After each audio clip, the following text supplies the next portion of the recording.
Hello there. So, as part of our uh, playlist about kitchen design and organization, I want to talk a little bit about a few things for kitchen design. I might have mentioned this in my introduction to the playlist video, but I wanted to talk about work triangles. Work triangles were I think, probably really came into the mindset in the early 20th century as a way to increase productivity in the kitchen. Uh, I think about work triangles as a way to ensure that if you are working in the kitchen with multiple people, then you have clear paths and you're not passing each other, bumping each other, those kind of things. So a few things about our work triangles in the kitchen.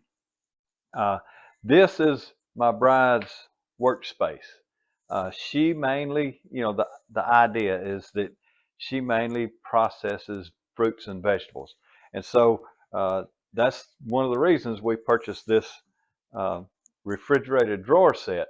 And so her work triangle, I think originally the work triangle was between the sink, the stove, and the refrigerator.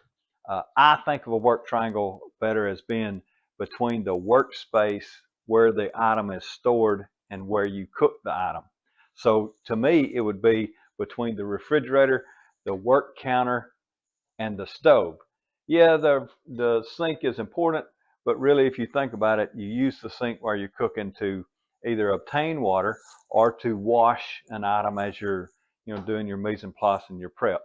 So, in my mind, Rochelle's work triangle is between this set of refrigerated drawers.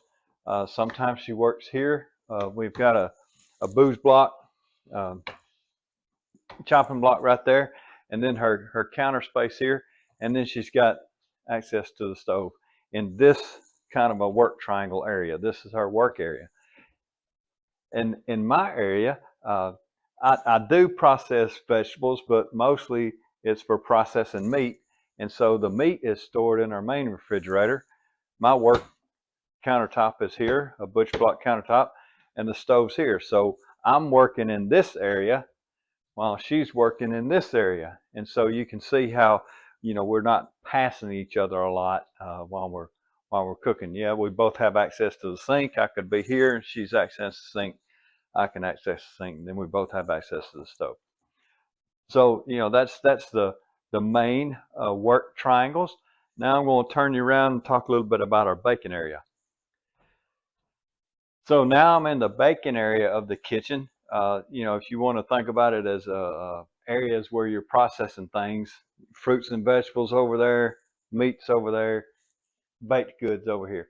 And so, the baking work triangle, these cabinets are mainly where we store baking supplies. Your baking soda, uh, some flours, some flours here on the counter. We are the, counter people, so we keep stuff on our counters. But this is the baking workspace, and so the work triangle would be the items are stored here. This is our meal. This is the work counter. There's also a alternate counter here, and then you're mainly cooking baked things in the oven. So this is equivalent of the stove.